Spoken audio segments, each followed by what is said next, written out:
साम्राज्य न्यूज, सामान्यांचा असामान्य आवाज।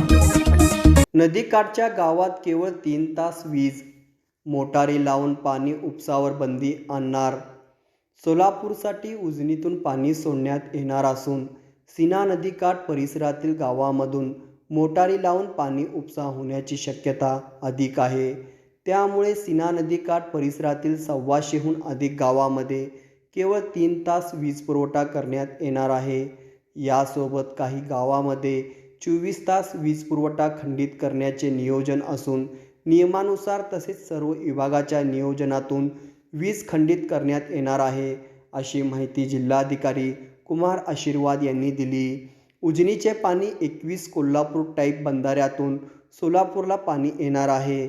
या दरम्यान 125हून अधिक गावे लागतात। नदीतून तसेच इतर बंधाऱ्यातून शेतकरी शेतीसाठी पाणी उपसा करतात। प्रत्यक्षात यास कुठलीही परवानगी नसते।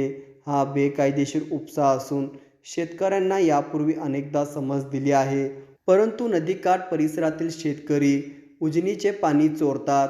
यामुळे सोलापूरला कमी पाणी मिळते। यासाठी प्रशासन वीज पुरवठा खंडित करून बेकायदा पाणी उपसा रोखणार आहे।